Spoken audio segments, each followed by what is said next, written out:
Welcome to Houseplants, the art and science of growing indoor plants. My name is Bryce Lane, and I'm thrilled to be able to talk to you about this very unique and interesting area of horticulture, which up until recently generally was treated as the orphan stepchild of horticulture. Houseplants have been popular. We'll talk a little bit about history of that. But just as an add-on, please note my email address and feel free to take that down. And y'all, if you have any questions about what you heard tonight that you think of after the Q&A, please don't hesitate to shoot me an email. I'll be more than happy to entertain your questions. So with that, let's get started. And I really need to give you a very brief history on where I cut my horticultural teeth.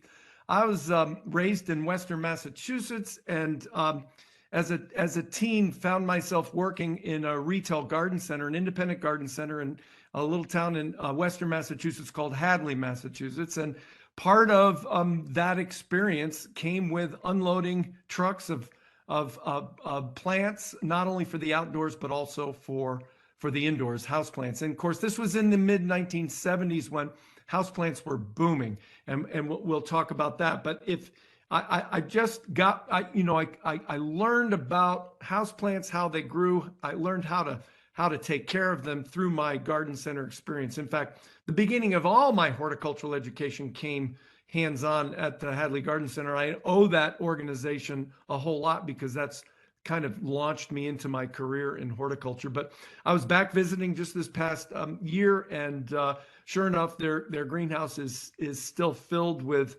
houseplants, even more now in lieu of some of the changes that have occurred with the popularity of houseplants and whatnot.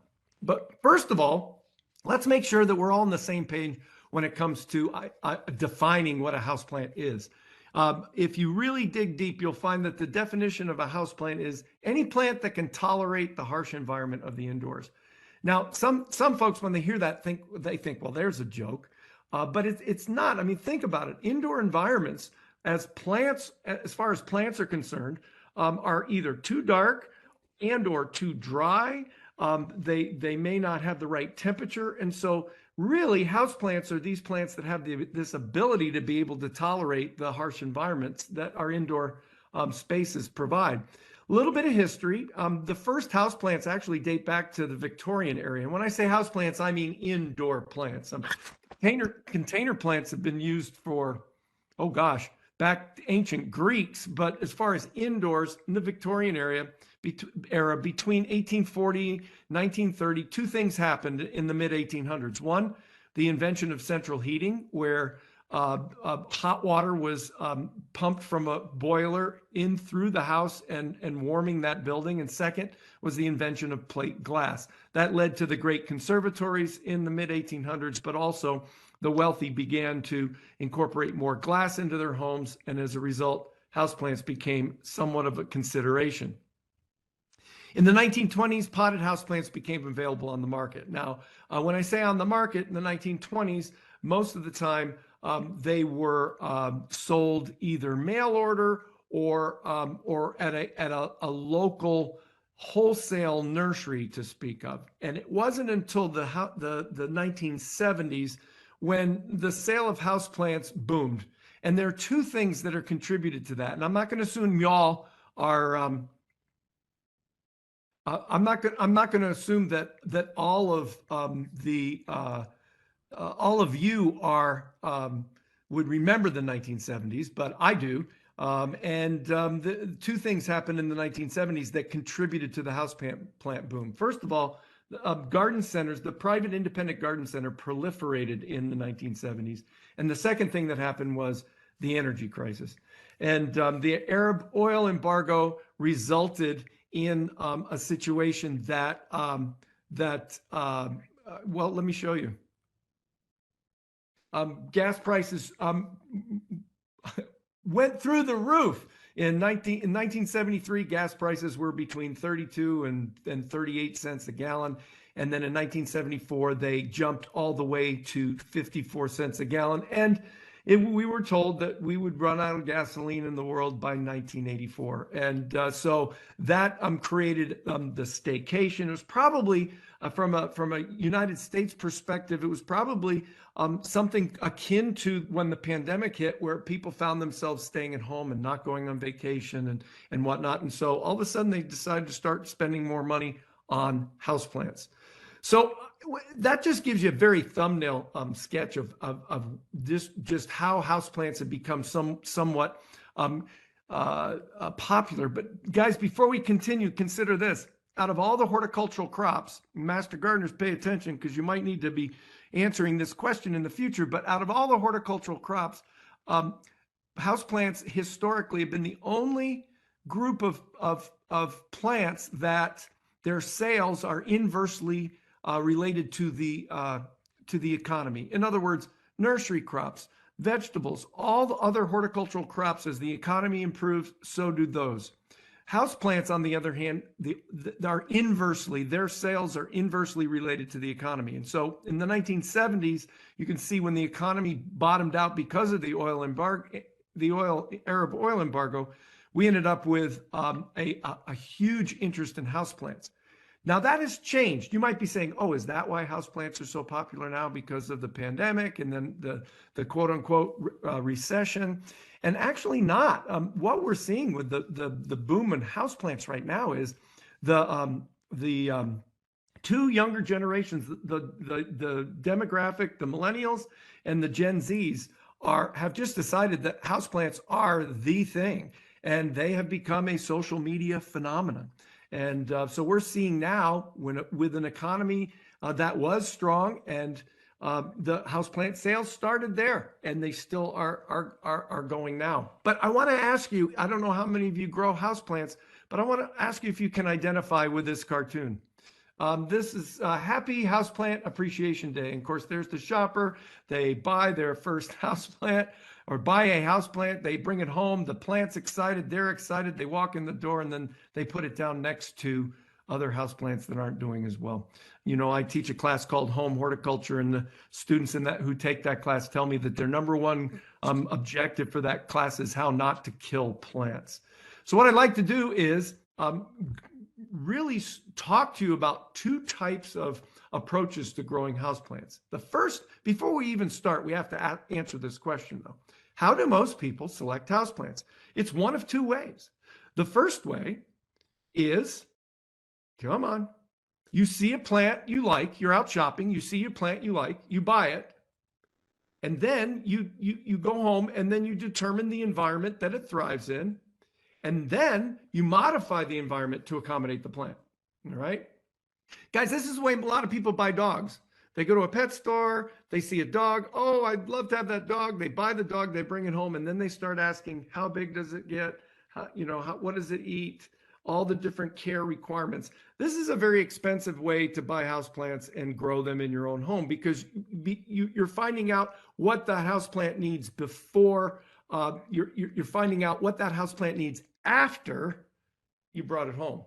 The second way may be the more efficient way, and this is certainly the way I teach. First thing we need to do is to evaluate the interior environments that we have in our homes where we might want to have plants. Then we go out and we select a plant that'll perform well in the environments that we have, okay?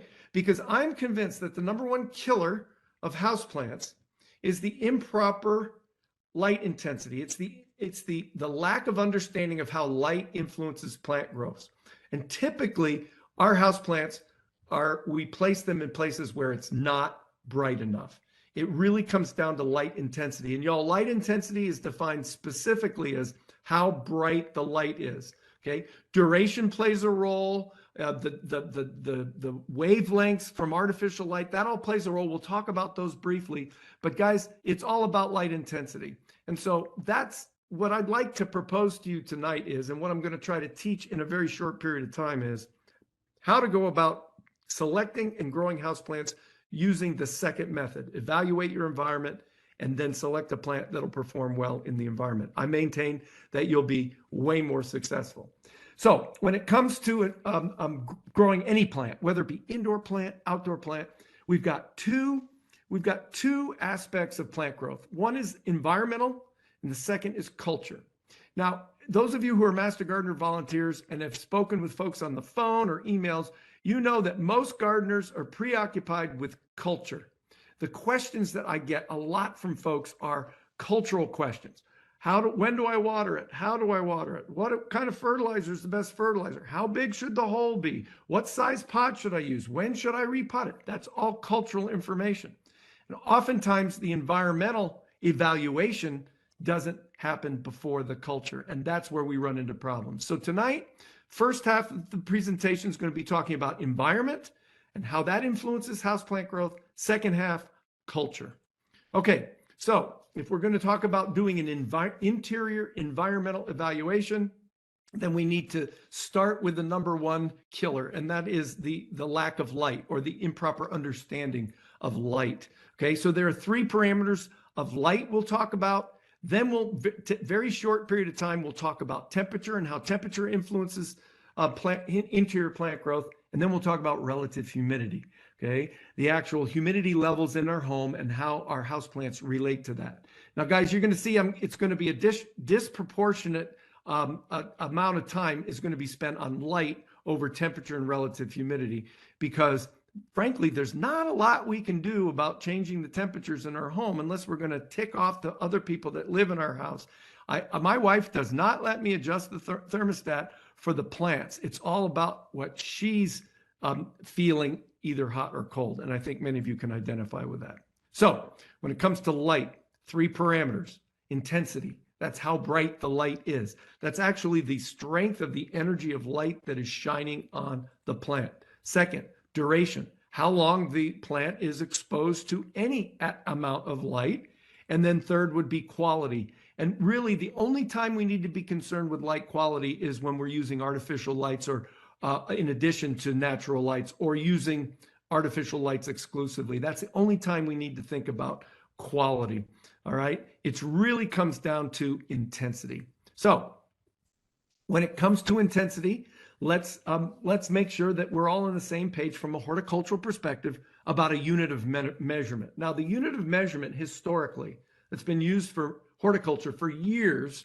All right, it's not a physics unit it's not a photon. A photon is a unit of light measurement that physicists use. In horticulture, we use the term foot candle. Now, this foot candle unit of measurement is totally arbitrary, and it really makes me chuckle a little bit, because I don't know who thought this up. One foot candle equals the brightness of the light shining from a standard candle. Don't ask me, I don't know what a standard candle looks like. 1 foot away in a completely dark room. Now, doesn't that make sense? I mean, can you close your eyes and envision what 1 foot candle looks like? I can't. All right, and so that's very arbitrary.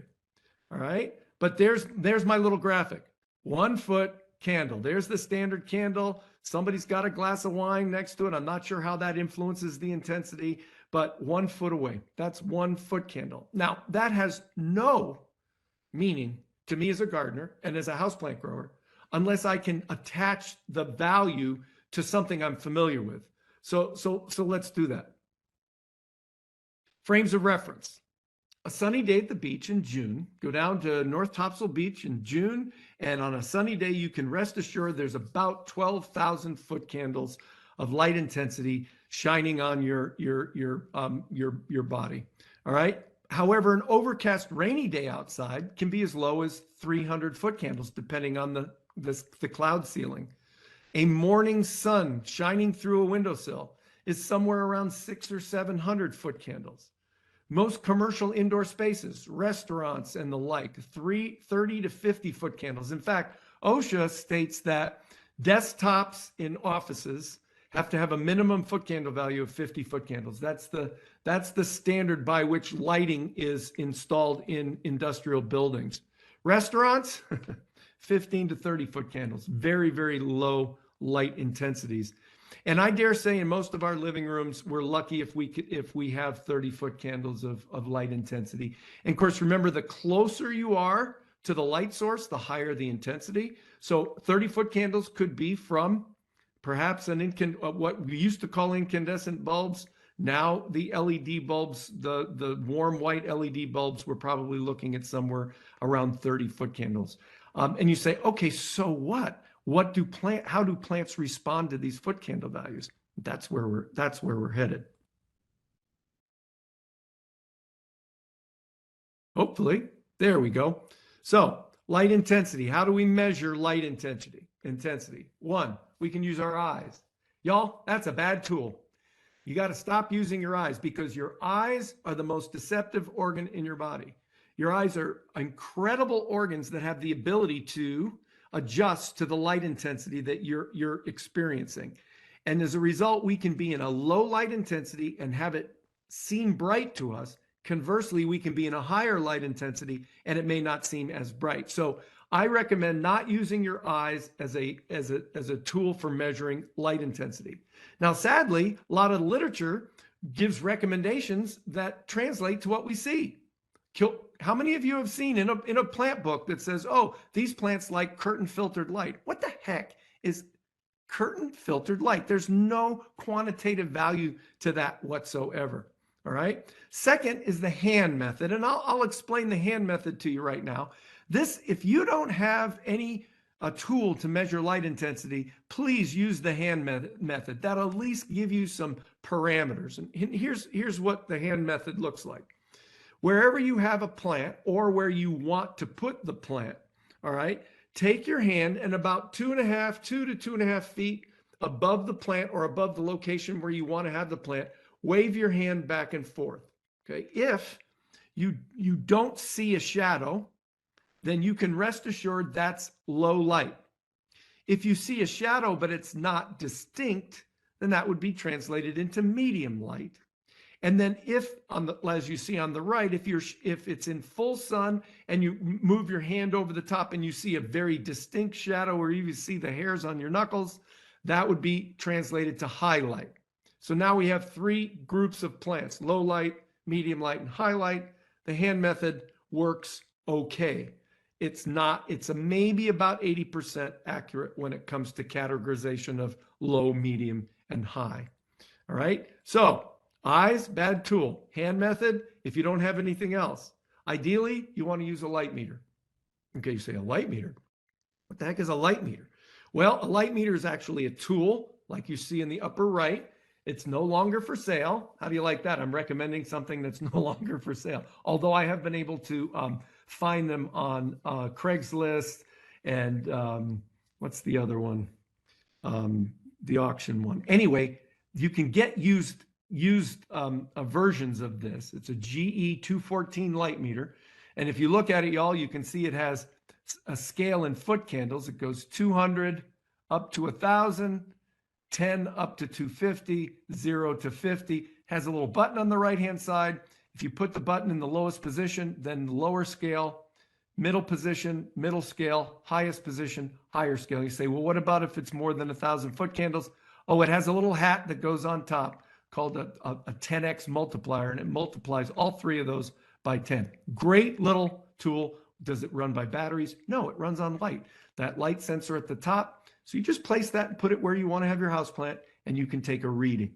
All right. Now, of course, there are tens of apps, phone apps now that measure light intensity and measure them in photons and lux, flux, but also foot candles. So here's one that I use called Photon, and you use your phone as the light meter, and it'll tell you what the foot candle value is. And the other one, very original name, called Light Meter.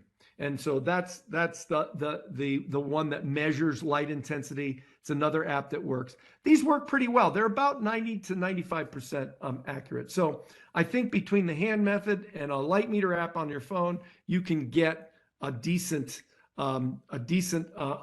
measure of light. So then the next question would be, well, how do we go about measuring that light intensity? What's the process? Here's my recommendation. You want to, for each location where you want to put a plant or you have a plant, you want to take 3 measurements, okay?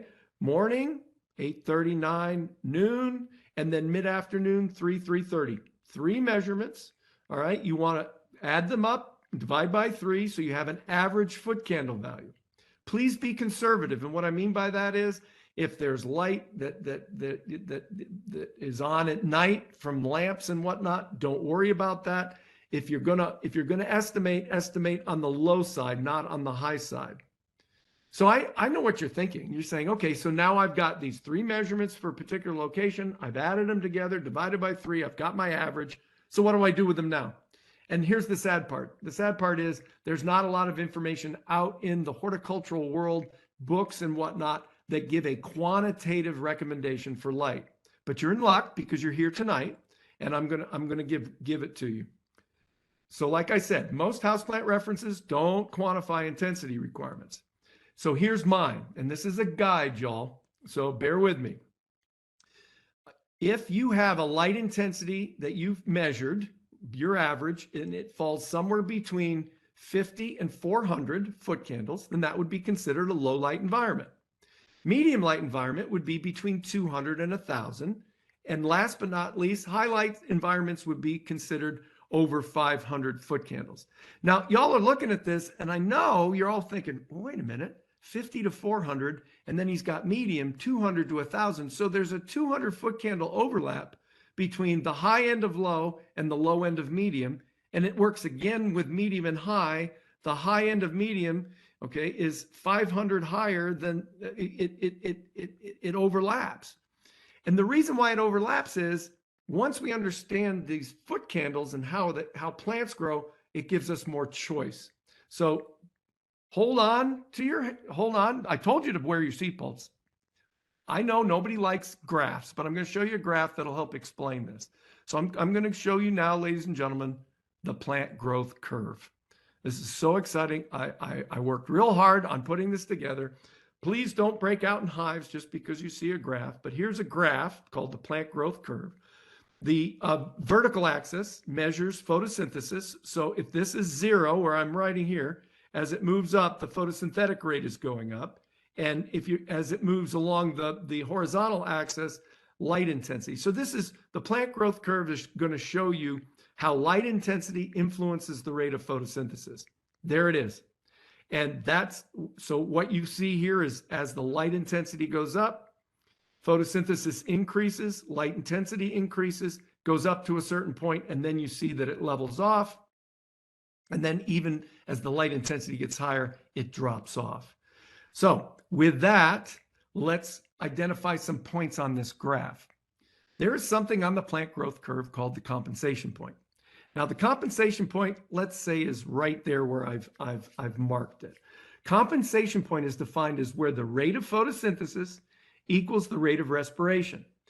All you got to remember here is the photosynthetic rate is making enough sugar to compensate for the amount of sugar that's being burned by the plant. All right. So in other words, at the compensation point, at this light intensity right here, y'all, your plant is not making any excess sugars to use for plant growth. Compensation point. It's making what it's burning. All right. That's not to be confused with the saturation point. Now, the saturation point is that point, that light intensity beyond which photosynthesis doesn't increase. Now, here's the good news. If you're growing houseplants in your home, you don't have to deal with the saturation point very often, okay? Because we're not growing plants way up. That's a greenhouse problem, not a home gardener problem, all right? So here's my point. At light intensities here at the compensation point and below, your house plant is going to fail over time because it's not making enough sugar to put on any new leaves. Older leaves get old, they fall off, and slowly but surely the plant dies. So the plant cannot live at light intensities at or below the compensation point. No, we want to have light intensities that are in this region right here. And guys, I'm calling that region the maintenance zone. See it up on the upper right-hand corner? Maintenance zone is light intensities that provide enough light that a leaf that is grown compensates for one that has fallen off.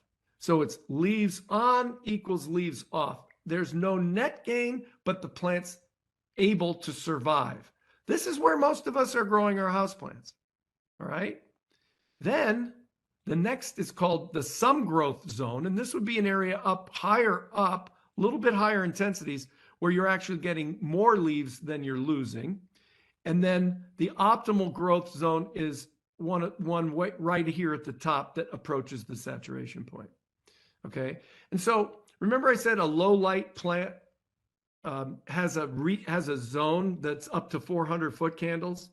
Okay. What this is saying is, hey, you could put a medium light plant in a low light environment and get some growth. Or you could get a low light plant and get more than maintenance growth, you see. So my point is, you've got choices. If you have 400 foot candles, you could choose to grow a low light plant and have it grow like gangbusters, or you could choose a medium light plant and have it maintain. And so that gives us some flexibility with the plants that we have. All right. And like Christina said, this talk's being recorded. So if you're a little bit fuzzy on this, you can go back and look at it. The bottom line is, we want to make sure that we don't put plants at or below the compensation point and expect them to survive, all right, over time. Now, here's the problem with houseplants and home gardeners, and that is it takes a long time for a houseplant to fail, even when it's in a light intensity at or below the compensation point. And that's what makes things difficult for us, because we'll put a plant in a location and for 5 months, 6 months, it'll look fine. And then all of a sudden it'll start dropping leaves. What do? We go out and we water the mud out of it. We fertilize it, only not knowing that it's really at a light intensity below that compensation point.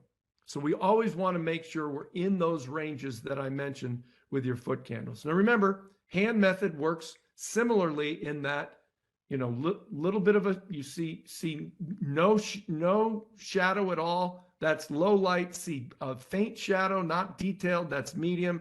Sharp shadow, that's high. You can extrapolate that down into those numbers. So that's light intensity. And guys, if we stopped right now, most of you would be able to successfully grow houseplants indoors without a whole lot of trouble, provided that you evaluate your environment and then match the plants with those environments. Now, garden centers, box stores, not a whole lot of people are going to resonate with you if you walk in and you say, I have 3 zones in my house that are 600 foot candles. Another one is 250 foot candles. Can you recommend a plant for 250 foot candles? Now, what we're using those numbers for is a way to come up with, I need 3 low light plants, I need 2 medium light plants, and I'd like to have 1 highlight plant. That makes sense? Because when you walk into a garden center, you ask for, show me your low light plants. That's the way the plants are organized. And that's where you can connect with those plants that are going to work in your environment. So what if you want to use artificial lights? Well, make sure that you understand why you want to use them. Be sure to ask why first. Are you using them as a sole source of light? Maybe you live in a cave and you need lights to grow plants because that's the only source you'll have. You can use artificial lights to supplement natural light, or artificial lights can be used to highlight and accent plants. Okay. So in the slide on the right, y'all, you can see that there's a home where there's natural light coming in the window, and then they have these LED lights that are shining down, and they're functioning as highlighting and accent plant lighting, as well as supplement. Now, here's the good news about artificial lights and natural light. If you have a natural light environment that has 400 foot candles, and you put a light bulb in that environment, and the light bulb adds 60 foot candles, then you can confidently say that that environment now has 460 foot candles. It's cumulative. It doesn't have to be brighter than the natural light to be able to count the numbers. It's just add them up. All right. But guys, I'm gonna show my stripes here. All right. I'm recommending the number 2 way to select houseplants. Evaluate your environment for its light environment, and then go choose plants that grow there. Okay. I'm not a big fan of using artificial lights because one, that means that my budget has to be lower for the plants and more for the equipment that helps grow them. I'm not judging anybody. I'm just saying that for me, I'll grow my houseplants in the natural light that I have. And if I don't have enough, then a plant's not going to go there. That's just the approach I'm taking. The other thing about growing with artificial lights is we need to have at least a little bit of understanding of the light spectrum, the quality of light that's shining, because sunlight, in the visible portion of the spectrum, sunlight looks like this. It's colors of the rainbow: red, orange, yellow, green, blue, indigo, violet, right? That's the visible portion of the spectrum. And believe it or not, plants are sensitive to the different energy levels, because that's what these colors represent, are the different energy levels of light that are falling on the plant. You'll notice if you look at the bottom graph here that the visible portion of the spectrum is actually very narrow compared to infrared, microwaves, radio waves. That's light energy to the left of the visible portion, then ultraviolet, X-ray, and gamma rays. And so plants respond predominantly in the visible portion, a little bit in infrared, and a little bit in ultraviolet. But as gardeners, we just need to be concerned with, only when we're using artificial lights, what their spectral emission is, the lights that is. Because scientists have identified the fact that chlorophyll is very sensitive to two primary wavelengths. Blue, like you see right here, you see this is an absorption spectrum, shows a spike at blue, and at red. Those are the two high areas of light being absorbed from sunlight, the blue and the red. Those influence this photosynthetic apparatus. You'll notice green, it bottoms out in green. Well, isn't that any wonder? Plants are green. Okay, plants have a pigment, chlorophyll, reflects green light. If it reflects green light, then obviously it doesn't need green light. It absorbs light in the blue and in the red. However, keep in mind, if you're using artificial lights that are blue light dominant, you're going to get vegetative growth with short internodes. In other words, they're going to be bushy. They're going to have short distances between the leaves. Whereas if you grow plants exclusively under red light, it'll stimulate flowers and fruits if it has enough energy, but you're also going to get something called internodal elongation. That means that you're going to get a lot of space between the leaves. All right. So a well-balanced artificial light of blue and red provide plants with the spectral emission that is optimum for their growth. So if you wanted to use artificial lights, and frankly, right now, most artificial lighting in indoor plants is being done in people's basements, and they're typically growing marijuana in containers in their basements. And so there's been quite a bit of research done on artificial lighting and plant growth that have come out of the homemade pot growing hobby. But incandescent used to be the light of the 70s, right? It's a light that burns hot. It's red light dominant, very low intensities. If you got the plant too close to an incandescent light, it would fry the plant because it's very inefficient, gives off heat. Not a good light for artificial lighting. Fluorescent, the CFLs, like you see here in the middle slide, they burn cool. Keep in mind they're blue light dominant. That may not be a bad thing. You get bushy plants, and they are noted to have medium intensities. Then we have LED lights. Now we have selections. We can choose their cool burning. We can choose their spectral dominance, whether they're going to be red light dominant or blue light dominant. You go to a store, you buy an LED light for your bedroom, you want to have it be soft white. That means it's red light dominant versus daylight, which is a blue light dominant, right? Low to medium intensities. And then I know many of you are saying, well, what about these grow lights? Okay, grow lights are supposed to mimic the sunlight spectrum. They do the very best job. What you're seeing, a grow light, is on the right, okay? Now, here are two downsides to using grow light, or three. One, they're very expensive. Two, what you gain in spectral emission, you lose in intensity. I'm going to say that again because that may be one of the most important things you hear tonight, okay? Grow lights, what you gain in spectral emission, you lose in intensity. And if I have to choose between intensity versus spectral emission, I'm always going to pick intensity over spectral emission. I see no advantage whatsoever to using grow lights over using a cool blue dominant LED light or a CFL. Then the third disadvantage is right there in the slide that you see. The lights are funky colored, right? And they're funky colored in order to create what the sunlight, the spectral emission of sunlight or close to it. So bottom line is, guys, unless you're growing marijuana or African violets in your basement with no light, I just don't see a lot of use for artificial lights except to highlight and accent. And I don't even count the foot candles that I get from highlighting and accenting. But that's just one perspective. Know what you're getting into. We could spend a whole nother hour talking about artificial lights and how to set up carts and things like that. I like to decorate with my plants. I don't like to stick them on a cart and have them, have a light close to them. And so that's all I wanted to say about that.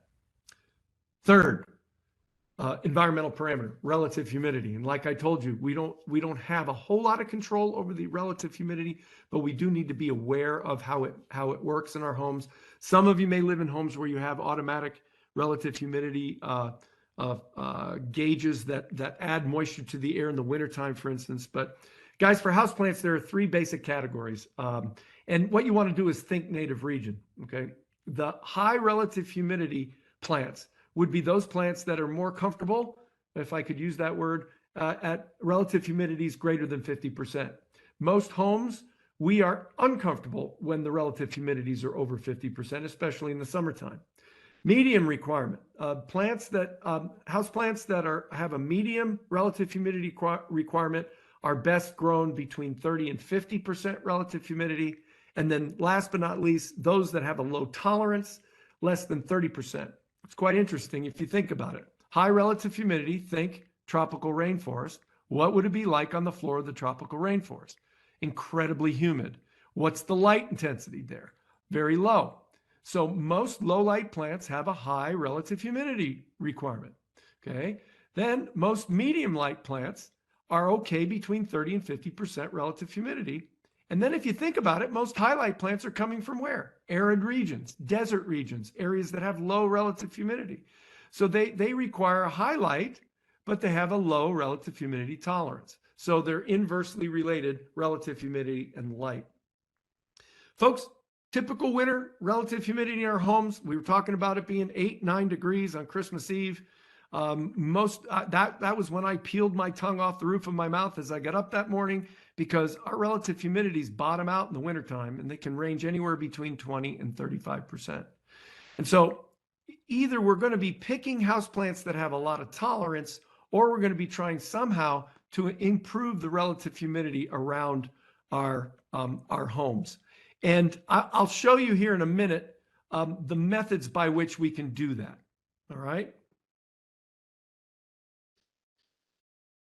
Okay, I just lost my bearings here just for a second. Temperature dynamics. What can we do about temperature when it comes to houseplants? Well, we just can be concerned about the temperatures that our plants are experiencing.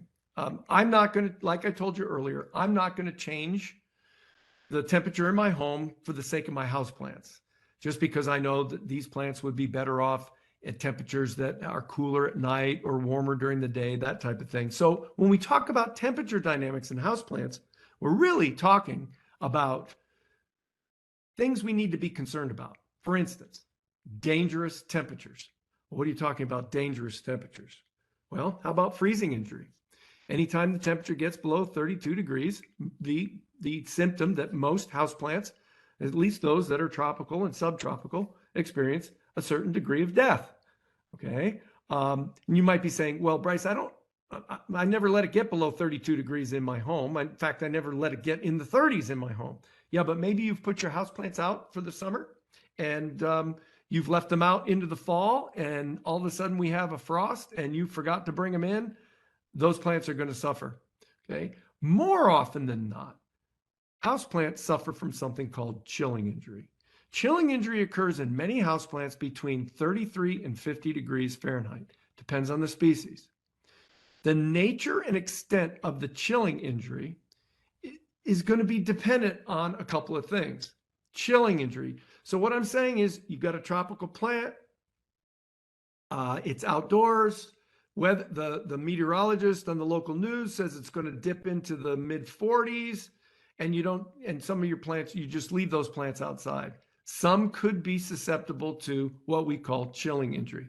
Depends on the species, depends on how cold it gets. So the actual temperature itself is going to influence what kind of injury, chilling injury, is going to have on that plant. And then how long it's that cold. If your plants are outdoors and the temperature dips to 45 degrees for a couple hours and then comes up, it may not be as detrimental as if the temperature dropped to 45 and stayed 45 degrees all night long. Okay, so this slide is for you as an awareness factor more so than anything else, because chilling injury symptoms can be latent. And what I mean by latent is they can show up weeks later. And that's really tough for those of us that grow houseplants, because you got a plant, all of a sudden it starts to show some leaf spots and you think it has a disease when actually it experienced chilling injury a couple of weeks ago. So you always have to be thinking from a diagnostic perspective, what was going on in a week, 3 weeks before. Because look at the symptoms. Chilling injury symptoms on houseplants: chlorosis, yellowing of the leaves, necrosis, some of the tissue turns black, leaf spots, water soaking. If you look at this African violet here in the middle slide, I'm circling a leaf that is suffering from a little bit of water soaking. It looks like it's gotten wet, but that's really chilling injury. Epinasty, that's kind of a wilting without the petioles drooping. Epinasty and wilting, leaf margin burn, where the margin of the leaf burns, and then ultimately the worst symptom is death. And so you really need to be cognizant of chilling injury, not just in the fall when you're bringing your houseplants in, but here's some other areas you need to be concerned about when it comes to chilling injury. During transportation, if you have your plants near doors and windows, and the windows and the doors are not well insulated, not double pane glass, that type of thing, or plants left outside too long in the fall. And I've spent a lot of time already talking about plants left outside too long in the fall. Really, what with the other two we need to remember is, if it's January and you go and buy some houseplants, okay, be very cognizant of the trip you make from the garden center to your car, how long those plants are in the car before you bring them in the house, because that can be a situation. Same if you're moving. Here's a moving van with some houseplants in there. If it's not heated, not cooled, the dangerous temperatures, the lethal heat temperatures, but also chilling injury temperatures can be a problem. Okay, my slides got out of order, so I stuck in temperature there. I want to come back, because I know some of you are sitting in your chair going, wait a minute, what about relative humidity? What are some methods to improve the relative humidity around your houseplants? Haven't we heard this? How many times have we heard this? Oh, just put them in the bathroom during the wintertime. That'll keep them nice and high relative humidity. Research has been done to show that bathrooms' relative humidity stays pretty much the same as the rest of the house, except during the time that someone is bathing, taking a shower, etc. And that the amount of time it takes from the time the shower is over to the time that relative humidity goes back down to the normal level is about 10 to 15 minutes. Now, guys, I don't know about you, but only my wife and I live in our house. And if we're trying to have the relative humidity in our bathroom stay high for our houseplants, that means she and I have to alternate taking showers every 30 to 35 minutes. It's not a logical way to do it. Now, you're looking at the slide, you may say, yeah, but look at the bathroom. It looks beautiful. It's enclosed. It's a smaller space. And at least when it showers, the relative humidity goes up. I'll give you that much. How about misting them regularly? Take that mist bottle and go out and mist them. Well, here's the deal about misting. Misting immediately improves the relative humidity around the plant. Not only that, it may actually clean the plant a little bit if you mist so much that the leaves get wet. But it only takes about 30 minutes for that water to evaporate into the rest of your house. These two methods are not, and if someone has said, just put them in the bathtub. Well, if that's where you want to decorate with your houseplants, great. Hopefully it's bright enough. What can we do? Because misting is a temporary fix. Same with taking a shower. That's a temporary fix. I recommend two ways. One, During times where the relative humidity might be low and your plants would be sensitive, crowd them together. Just put them in a bunch together in the corner in a smaller space. Therefore, the bathroom might work. Second, grow your plants in terrariums. Not practical, but it does definitely increase the relative humidity because it's a closed environment. But this is the one I use. It's called the pebble tray method. Let me show you the pebble tray method. By the way, there's crowding. Maybe it comes wintertime, the relative humidity is going to be going down. Take your plants, redecorate them, crowd them together. That would be the only other argument for the bathroom, is that it does crowd them together. There's your terrarium. I don't know how I can take my ficus behind me and put it and close it in a terrarium. I can't. But I can do something called a pebble tray, and it's very simple. There it is. 2 low light plants that you see here in containers, in there with saucers, on a tray that has pebbles, and that the pebbles are drenched in water. So the water is poured over the pebbles. This is not a watering method for the plant. This is a method by which to increase the relative humidity, because you see, when you moisten rock, that spreads out the water molecules down here, and they're more easily evaporated into the air. Now, remember the rules of diffusion. Things move from higher concentration to lower concentration. So in my house, where is the relative humidity the highest? It's going to be closest to the source of the pebble tray. And if I have plants sitting crowded together on that pebble tray, then I can rest assured that the plants that are on the pebble tray and that region of my home has a higher relative humidity than, say, in the middle of my living room where I have no plants. So the concept of the pebble tray is a very, very effective way to keep the relative humidity higher around your plants. All right, that means I've got about 7 minutes to talk about culture. Light, temperature, relative humidity. Evaluate those environments and act upon them. Let me share with you a few tidbits about culture. I may go a little bit 5 minutes over, and I definitely want to give you all time to ask lots of questions. But guys, when we're talking about culture, we're talking about containers, media, what we put in the containers, watering, okay, how to water, and fertilizing. I don't want to spend a lot of time on fertilizing because I think fertilizing gets way too much attention in gardening. Fertilize when plants are actively growing, right? The difference in light intensity and duration between winter and summer can be as high as 30%. In other words, the winter time, 30% lower light intensities, 30% shorter days. You wouldn't want to be fertilizing your plants if they're not actively growing. Okay, so remember the plant growth curve. If you know your plants are in some growth zone, then you could apply this schedule. Between March and April, I would recommend once a month. Between May and August, once every 2 weeks. Of course, that's going to depend on, are they still in your house or are they outside? September to November, 1 month, once per month. And guys, between Thanksgiving and February, I don't fertilize any of my houseplants. They're just not being stimulated to grow that much. And when it comes to the classic question, what's the best fertilizer? The best fertilizer is the one that you're most comfortable using, you can afford, and that the one that you follow directions. Here you can see there's an indoor plant food by Miracle-Gro. I'm not promoting any brand at all. This is a liquid that you either pump directly into the pot. This is where it gets funny. You read the recommendation, it says 2 pumps for a medium-sized pot. Thanks very much. I like better, the recommendation is 4 pumps per quart. Follow those recommendations, put it in a quart of water, and then water the plants you're fertilizing them. Organic fertilizers are fine. Be careful with the seaweed and the fish fertilizers. They're incredibly smelly. My mom used to fertilize with fish emulsion fertilizer once a week, and I'd come home from school, walk in the door, and turn around, walk right back out because it stunk. Organic fertilizers are great. The only problem with them is they take a while to break down and become available to the plants. Nothing wrong with using an all-purpose fertilizer. Here's Jack's Classic All-Purpose 20-20-20. Mix a teaspoon in a water, and then when you water your plants, that works.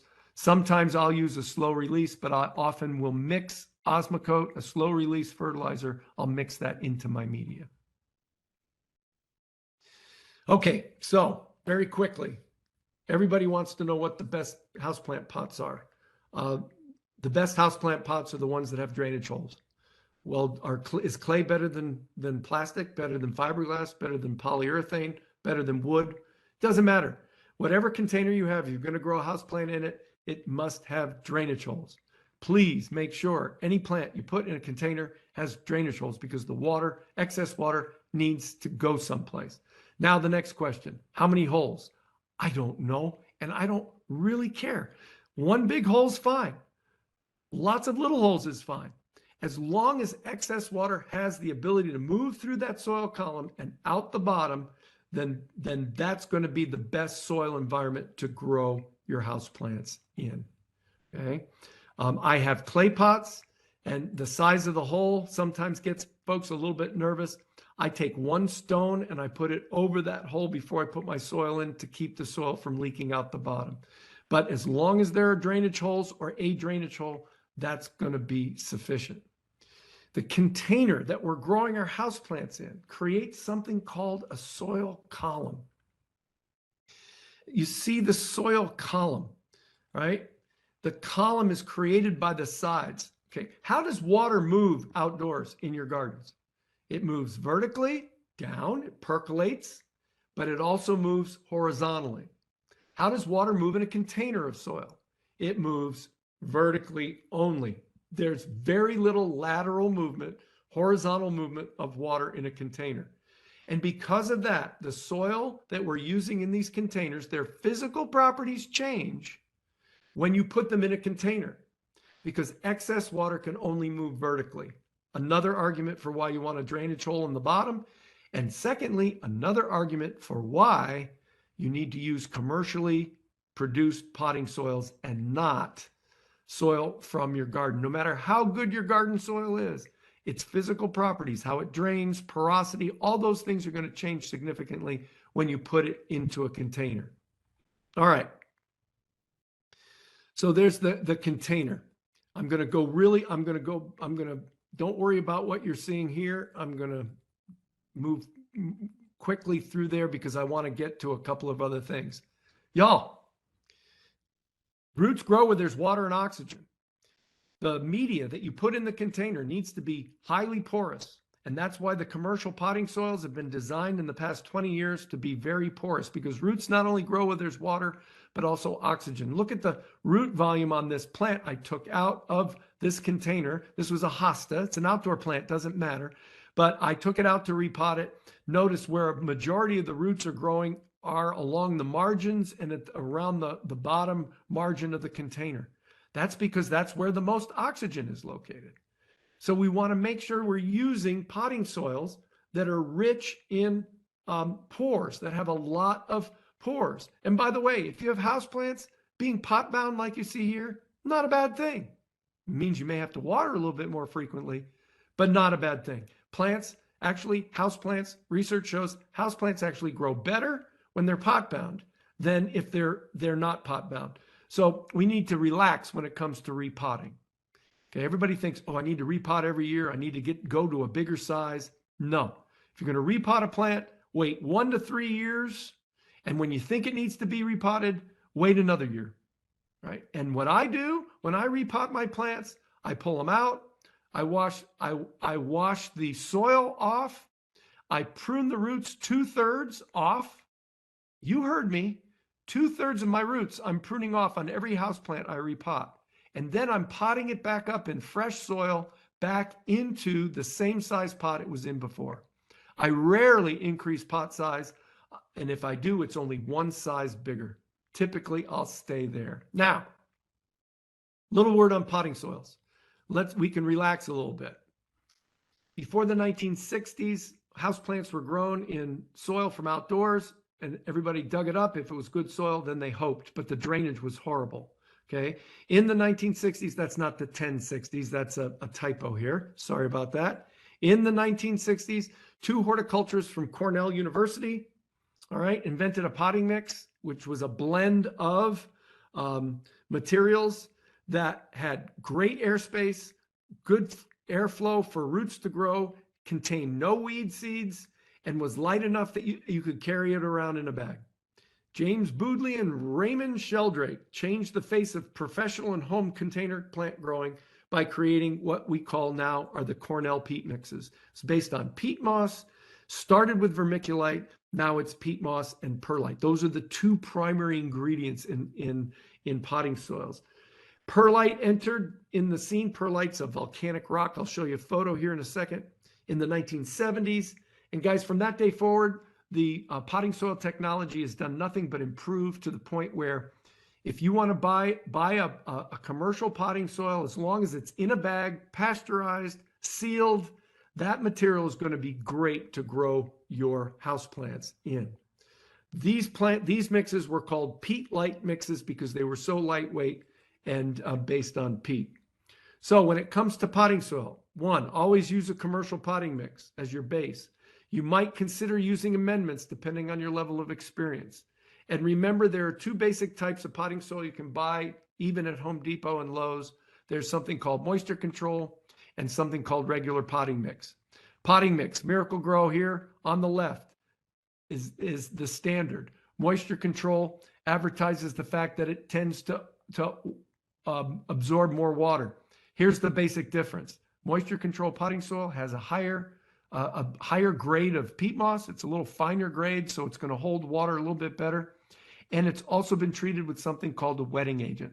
And a wetting agent ensures the fact that when you pour water into the pot, it's going to completely and totally wet the soil.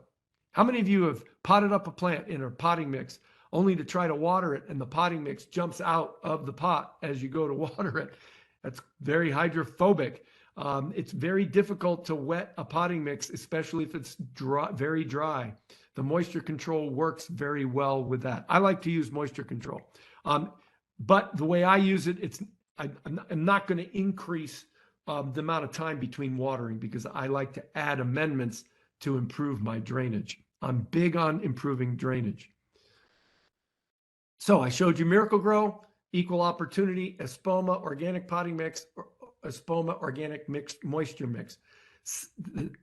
Guys, Miracle Grow and Espoma have exactly the same materials in them, in the same proportions, okay? Espoma just claims to be organic. The Miracle Grows, that material also is organic. It's peat moss. It's a lava rock. I don't care what you use. You could use anything as long as it's pasteurized, in a bag, sealed, and called potting mix. Please don't use topsoil and some of these other bagged soil mixes for your houseplants, okay? Use something specifically that's labeled potting mix. I like to use perlite as an amendment. Now, perlite's already mixed in these mixes. I like to add more. Perlite is inert. It's a volcanic rock that's been cut and exploded into little popcorn-sized kernels that when you add it to a media, it improves drainage. Simple as that. And so what I like to do, this is a personal recommended mix. I use 3 parts potting soil, okay? On the left, that photo, that's what a potting soil would look like, okay? Peat moss, perlite, and now they're adding pine bark, little pieces of pine bark, great for nooks and crannies for the roots. And then I will add 1 additional portion of perlite. So my recipe for my houseplants is 3 parts potting soil to 1 part perlite. Okay, that's by volume. 3 cups of potting soil to 1 cup of perlite. And that's what it looks like on the right. You can see what that mix looks like. Now, I know you're thinking, Bryce, that just means it's going to need to be watered more frequently. And the answer is yes. But that's because I'm well aware of roots grow where there's water and oxygen. I want more control over that. I love watering my plants. We tend to overwater our plants anyway. And so by incorporating more drainage, then our plants have a better chance of surviving. And the last thing I want to talk about, because everybody always asks, is watering your houseplants. Very, very quickly. Best way to water your houseplant is from the top, water to saturate. How do we know we've saturated the soil column? Easy. Water is exiting the drainage hole into the saucer below. That is how we know that we've watered to saturate. Please don't underwater your plants to the point where you just put a little bit in and nothing comes out the bottom. That is not an effective way to water. When you water from the top to saturate, your plant gets the soil that plant is growing in gets water. Not only that, the large pores in that soil that absorb the water let go of the water. It's called leaching. That's when gravity pulls water out of those big pores. And as a result, oxygen, fresh air moves into the soil. So we oxygenate our media when we water from the top. And lastly, if you use fertilizers at all, there can be soluble salts that build up. When you water from the top, those soluble salts leach and rinse out into the drainage water in the saucer below. And that's why I recommend top watering. You always want to dispose of the water that ends up in the saucer. Don't let it wick back up. It can, and it's not going to kill the plant, but the salts that you've washed out will just go back up with that water. Please try to avoid watering from the bottom, where you water from the saucer and let it wick up. Plant gets plenty of water, but the big pores that have stale air can't be displaced and have fresh air added to them. My biggest recommendation for watering is when you think your plant needs to be watered, wait a couple of days before you water it. Research shows that the best watering, I don't care what kind of plant it is that you let the soil just about get completely dried out between watering events. Okay. And then, of course, some of you are asking me, how on earth do you get rid of the water in the saucer of a pot of a plant as big as the one that's sitting behind you? I use a turkey baster. So instead of trying to lift the saucer and having it get all wet everywhere, I just take a pot, I bring it over, take a turkey baster, squeeze the water out of the saucer. That way it doesn't wick back up. There you go. And a friend of mine found this at a store somewhere. I don't know where you can get them, but this is literally a oversized turkey baster where there's a hole here at the bottom. You put it into the saucer, you pull on that handle, and it pulls water right out. Then you just take it and pour it into a bucket, and then into the sink or the toilet. But it's an easy way to take that excess water, guys. The water to saturate method. Wait for the soil to dry out completely between waterings, or as best you can. You can use your finger. Okay, you can look at it and learn. I once read a research article that indicated that houseplants grow best when you water them just before they wilt. And of course, then someone asked, well, how do you know when they're just about ready to wilt?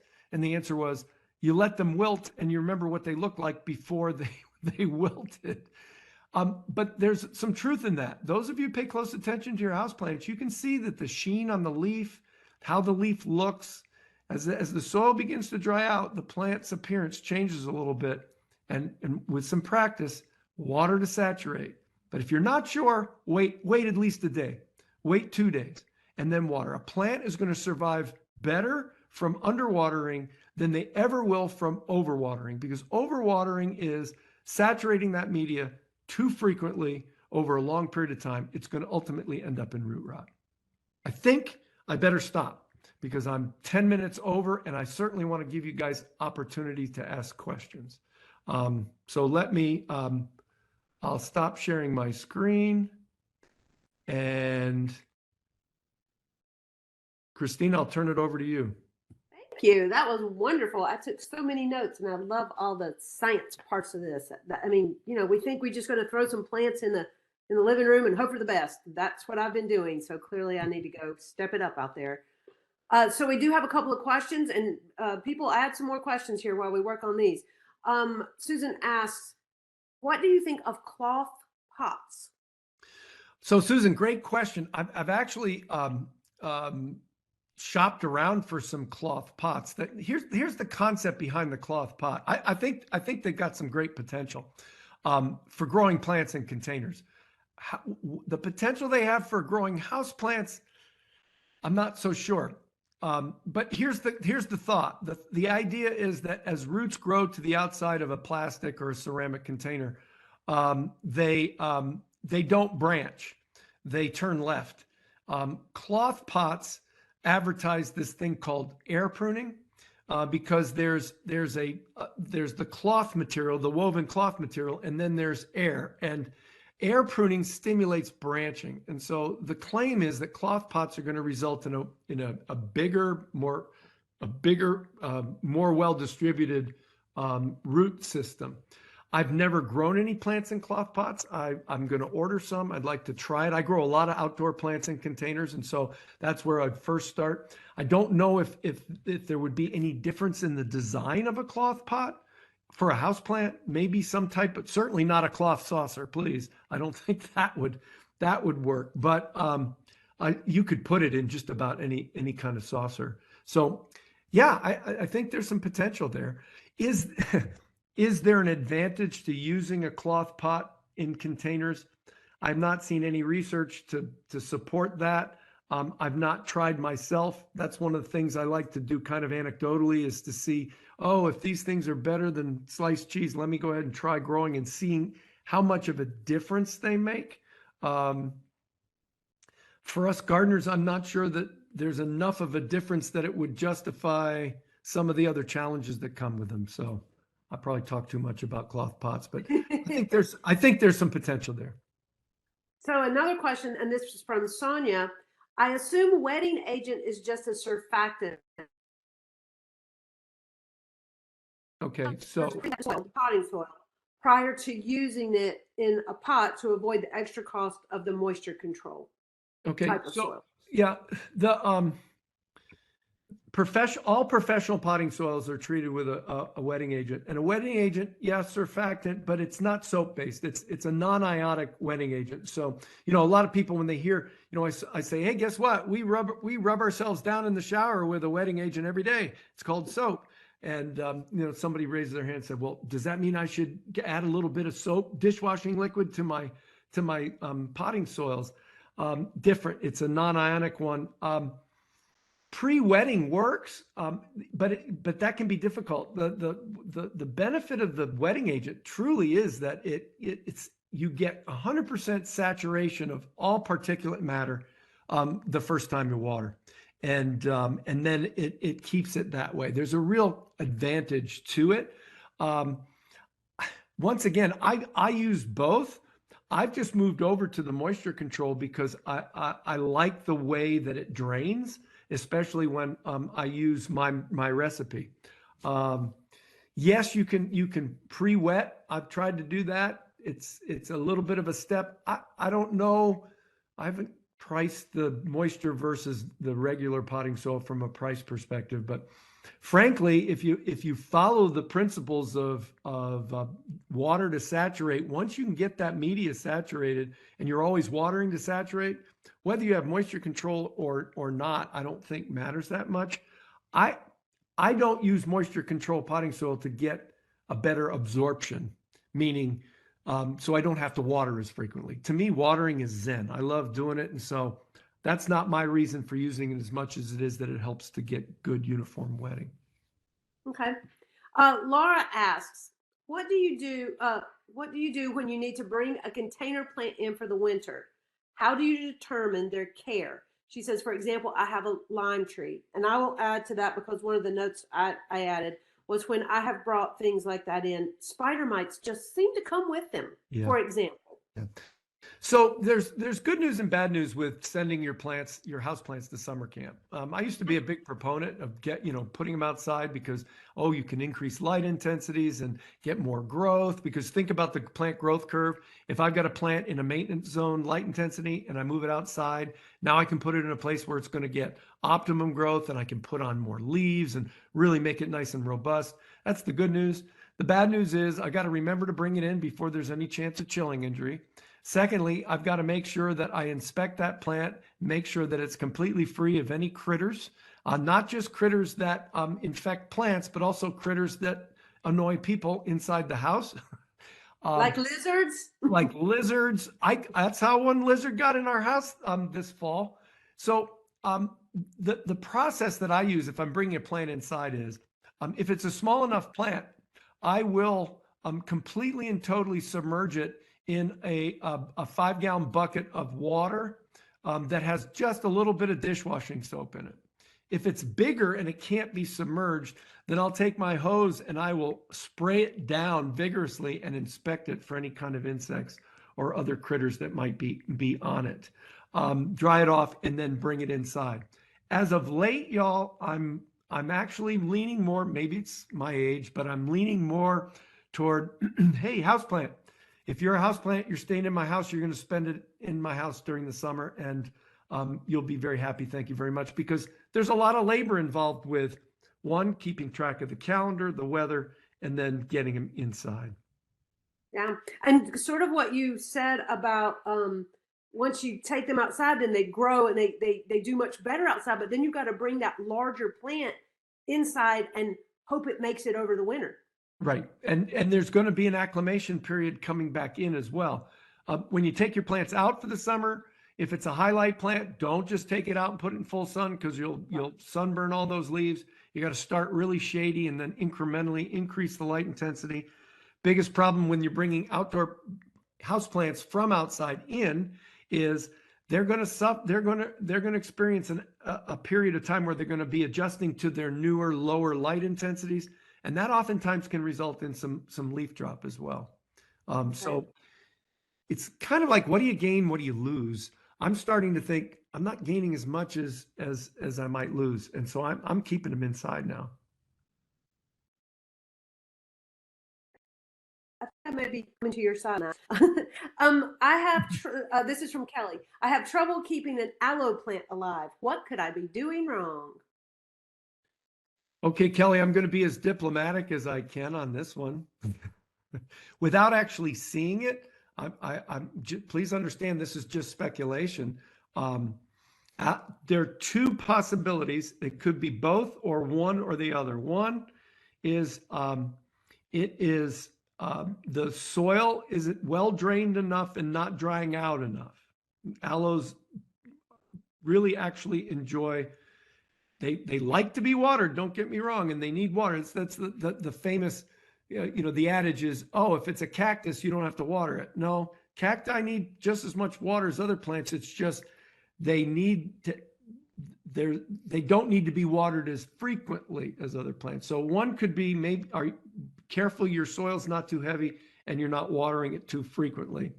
The second thing is it could definitely result in not enough light.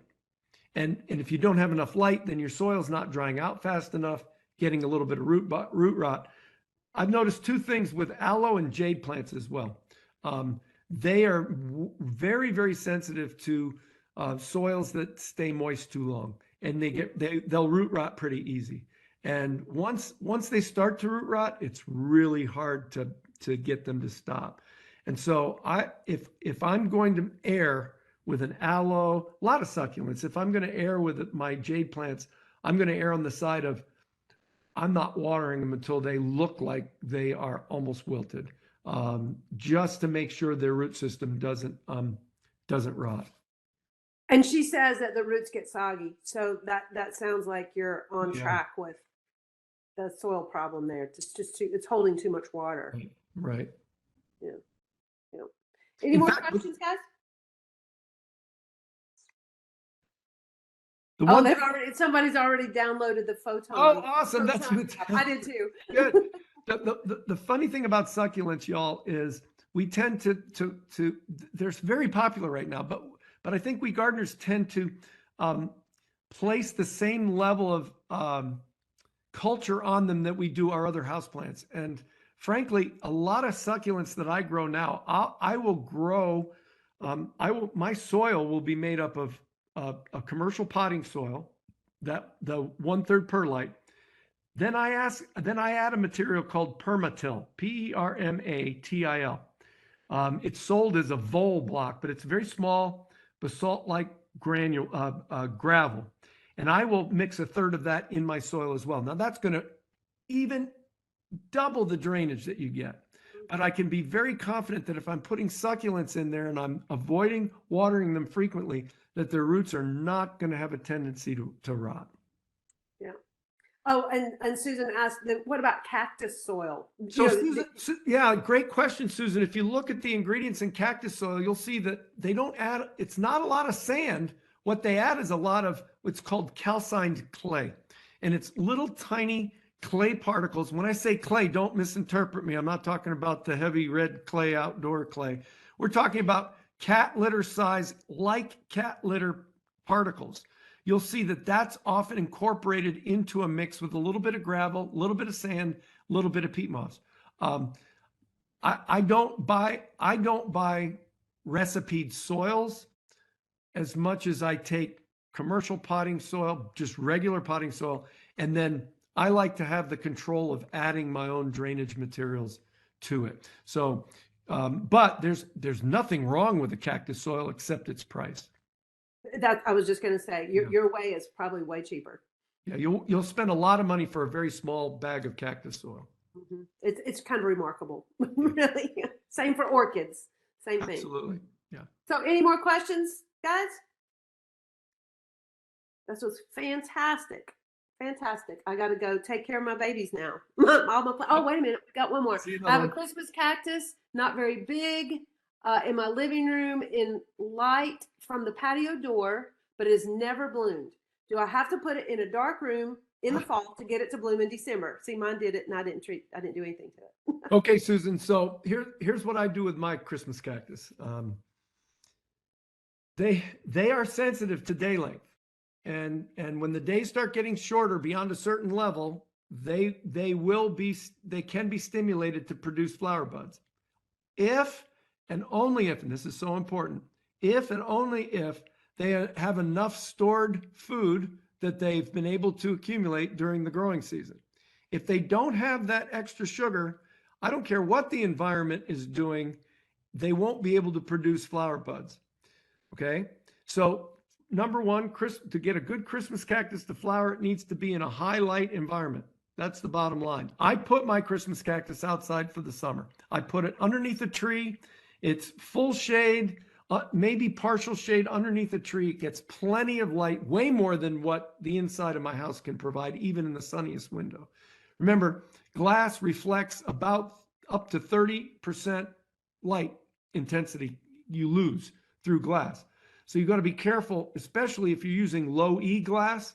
Some of the tinted glasses, it's even worse than that. So, but I'll put them outside, and then Susan, I will leave my Christmas cactus outside until I see a chance of frost.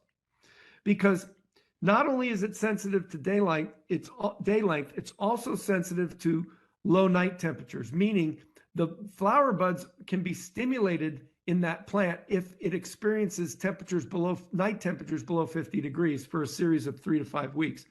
So I've been known to leave my Christmas cactus outside until Thanksgiving, and unless there's a killing frost, if I get a killing frost, I'll bring them in, but I'll just take them back out. That is where I see the best bud development on my Christmas cactus.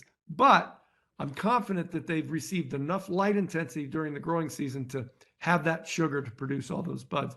Because when they flower, like that first slide I showed, when they flower, that's a lot of energy that they're using to produce all those flowers.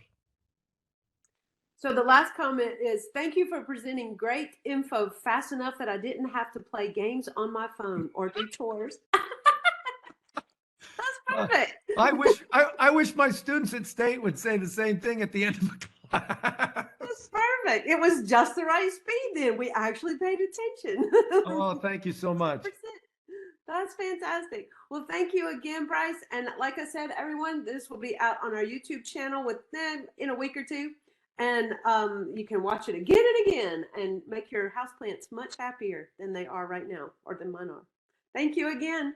Thanks, everybody. Appreciate your attention. Have a good evening. Good night.